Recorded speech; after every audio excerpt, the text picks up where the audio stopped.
हर्षवर्धन पाटील आज शरद पवार पक्षामध्ये प्रवेश करणार आहेत। इंदापूरमध्ये आज सकाळी 11 वाजता शरद पवारांच्या उपस्थितीमध्ये पक्षप्रवेश सोहळा पार पडणार आहे।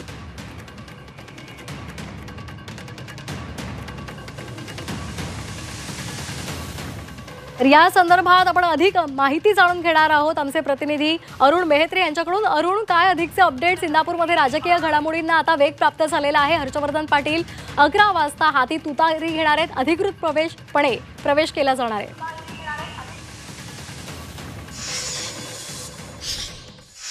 इंदापूरमध्ये आज एक मोठं शक्ती प्रदर्शन पाहायला मिळणार आहे आणि या शक्ती प्रदर्शनाच्या केंद्रस्थानी असलेले हर्षवर्धन पाटील माझ्यासोबत आहेत।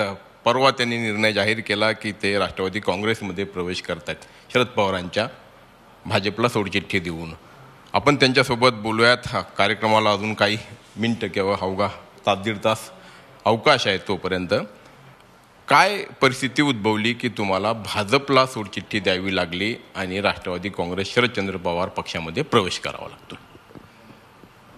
नाही, या तालुक्यामध्ये साधारणतः गेल्या 1-2 महिन्यापासून कार्यकर्त्याचा, जनतेचा आणि सर्व जाती धर्मातल्या लोकांचा हा प्रचंड दबाव होता किंवा मागणी होती की तुम्ही राष्ट्रवादी काँग्रेस पक्ष शरदचंद्र पवार पक्षामध्ये या आणि आपण त्या संघटनेमध्ये काम करू। हे एक मेन कारण आहे। दुसरं कारण आहे की इंदापूर विधानसभेची जी जागा आहे ती वास्तविक आता मागच्या 2019च्या निवडणुकीला फक्त 1500 का 1600 मतांनी फक्त आम्ही निवडणूक जिंकता हरलो होतो। ठीक आहे, तो निवडणुकीतला जय पराजय असतो। आणि जो गेले 10 वर्ष झालं सातत्यानं जो अन्याय होतो ह्या तालुक्यामध्ये, ह्याला जनता त्रस्त झालेली आहे। आणि म्हणून मी भारतीय जनता पक्षाचे आमचे जे नेते होते त्यांच्याशी मी सविस्तर बोललो ह्या प्रश्नावर। आमची अगदी 1-to-1 बैठक पण झाली। आणि काय विषय असा असतात की तिथं काय पर्याय पण नसतो काय। त्यामुळे माझा कुठल्या पक्षाबद्दल काही आक्षेप नाही आहे। मलाही मागच्या 5 वर्षामध्ये भारतीय जनता पक्षाच्या वरिष्ठ नेत्यांचे माझे चांगले संबंध कालही होते, आजही आहेत, उद्याही राहतील। ते काय अडचणीचा मुद्दा नाही। आणि माझी अडचण काय झाली ही त्यांनाही माहिती आणि त्यांची अडचण माझ्या बाबतीत काय झाली ही मलाही माहिती। त्यामुळे मला असं वाटते की राजकारणामध्ये असे काही प्रसंग येतात की शेवटी आपल्याला जनतेचं ऐकावं लागतं आणि हा निर्णय मी जनतेचा ऐकून घेतलेला आहे। आणि पवार साहेबांच्या नेतृत्वाखाली आम्ही सर्वजण पक्ष संघटनेचं आणि पक्षाचं काम करू।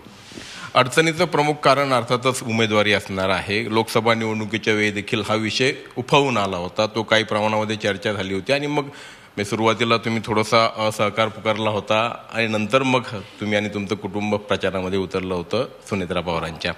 त्यावेळी नेमका काय शब्द मिळाला होता? नाही, आता ह्या सगळ्या गोष्टीमध्ये आता खोलात जाण्याची काही गरज आहे असं मला वाटत नाही। आणि त्याच्यावर मी काय, कारण त्या बऱ्याचशा चर्चा ह्या बंद दाराआडच्या असतात सांगतो।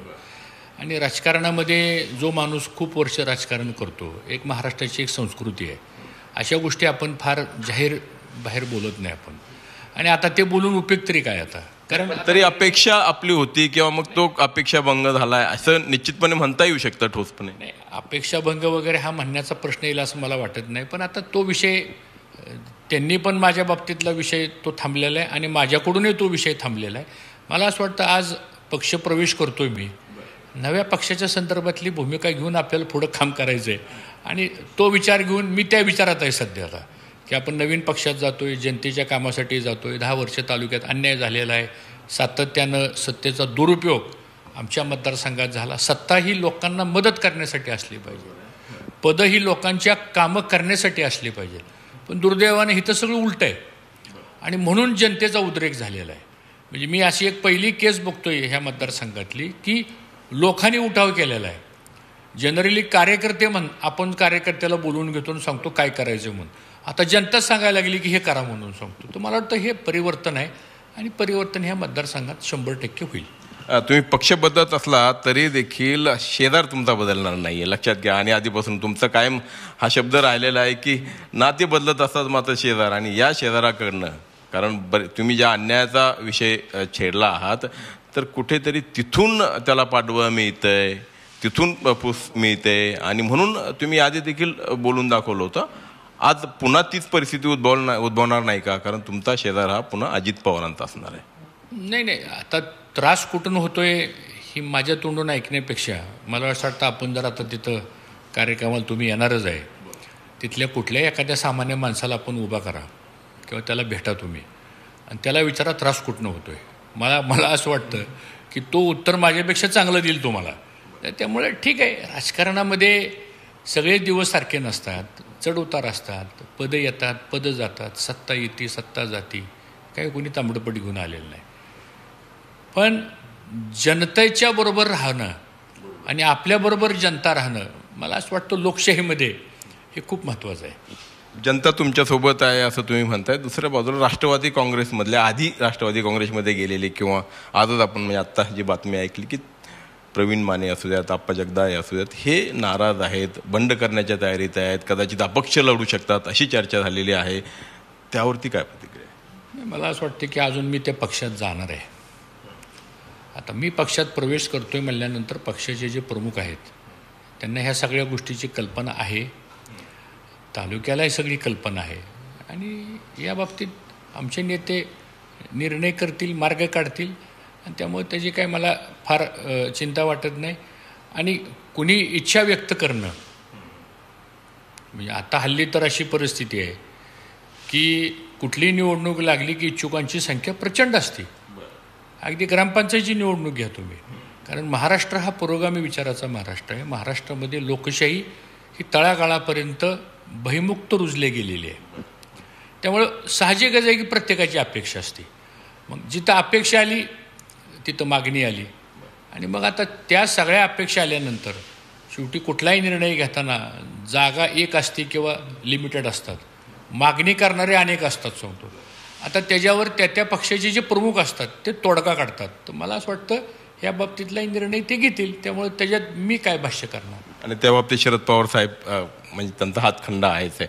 एक प्रश्न या निमित्तानं उपस्थित होतो. गेल्या काही म्हणजे वर्षभरापासून किंवा त्याच्या आधीपासून जी चर्चा होती, जो डाग तुमच्यावरती, तुम्ही जे भाषणामध्ये बोलला होता की मला इकडे आल्यानंतर शांत झोप लागते, पुन्हा त्याचीच आता चर्चा सुरू होईल की आता मग तुमची झोप तुम्ही घालून बसणार आहात का की पुन्हा झोप लागणार आहे?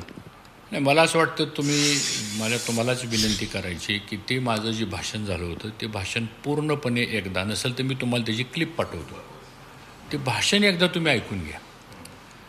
काही आमच्या मित्रांनी काय केलं, त्याचे अगोदरचं वाक्य गाळलं, नंतरचं वाक्य गाळलं आणि फक्त मला शांत झोप लागते एवढं शब्द, त्यामुळे ते मिसइंटरप्रेट करण्याचा प्रयत्न झालेला आहे. त्यामुळे ते वाक्य कोणत्या रेफरन्समध्ये बोललं गेलं होतं आणि तो विषय आता होऊन गेलेला आहे. तर मला असं वाटतं की त्या गोष्टीची आणि अगोदर ते संपूर्ण स्क्रिप्ट आहे जी किंवा जी क्लिप आहे, मी वाटलं तर सगळ्या मीडियांना पाठवतो, अख्खी माझ्याकडे आहे ती एक 3-4 वर्षापूर्वीची, आणि ती एकदा आपण जर बघितली तर मग आपल्याला कळेल की ती कोणत्या कॉन्टॅक्स्टमध्ये होतं. त्यामुळे त्याची चर्चा झाली होती, मला माहिती आहे, कारण मी ऐकली होती. कारण तुम्ही असं त्यामध्ये असं होतं की माझ्यावरती काही तसं माझ्याकडे नाही किंवा माझ्यावरती आरोप ठेवावा असं काही नसल्यामुळेच मला शांत झोप लागणार आहे अशा आशयाचं ते विधान होतं. अर्थात त्याचा गैरअर्थ केला गेला आणि ती शक्यता आहे. अगदी आता शेवटचे 2 प्रश्न. या निवडणुका म्हटले की या पक्षातून त्या पक्षात, त्या पक्षातून या पक्षात जाणं येणं हे सगळं आलेलं आहे. मात्र तुमच्या बाबतीत म्हणजे तुम्ही कधी काँग्रेस, कधी अपक्ष, भाजपा आणि आता पुन्हा राष्ट्रवादी काँग्रेस, शरदचंद्र पवार पक्ष, तुमच्यावरती देखील पक्ष बदलणारा नेता म्हणून असा ठपका ठेवला जाऊ शकतो. ही नवीन एक आरोप किंवा नवीन एक टीका अशी होऊ शकते. नाही, मला असं वाटतं काय, सगळे जे पक्ष निघतात किंवा पक्ष असतात ते पक्ष प्रामुख्याने जनता चालवतात. आणि माझा राजकीय प्रवास जर आपण बघितला तर आमचं घराणं कुटुंब हे पहिल्यापासून काँग्रेस पक्षाला मानणारं कुटुंब होतं. त्यावेळेससुद्धा काँग्रेस पक्षाचे 2 पक्ष झाले, 3 पक्ष झाले, परत काँग्रेस पक्षामध्ये बंड झालं, परत काँग्रेस पक्षानंतर काँग्रेस झालं. मग तशी जशी सत्तांतर होत गेली पक्षाच्या बाबतीत तशी त्या परिस्थितीप्रमाणे निर्णय होत गेले. 1995ला ज्यावेळेस मी पहिल्यांदा विधानसभेला उभा राहायचा प्रश्न आला तर त्यावेळेस मला काँग्रेस पक्षाने तिकीट नाकारलं आणि जनतेने उठाव केला, जसा आज उठाव केला ना जनतेनं. आणि त्यावेळेस जनतेने उठाव केला की सांगितलं आपण विकास आघाडी काढायची, उभं राहायचं. लोकांनी निवडून दिलं. 99ला लोकांनी पुन्हा अपक्ष म्हणून मला उभा राहायला सांगितलं. मी महायुतीत असताना सुद्धा लोकांनी मला सांगितलं की तुम्ही अपक्ष उभा राहा. शेवटी निवडून देणार ते आहेत सांगतो. हां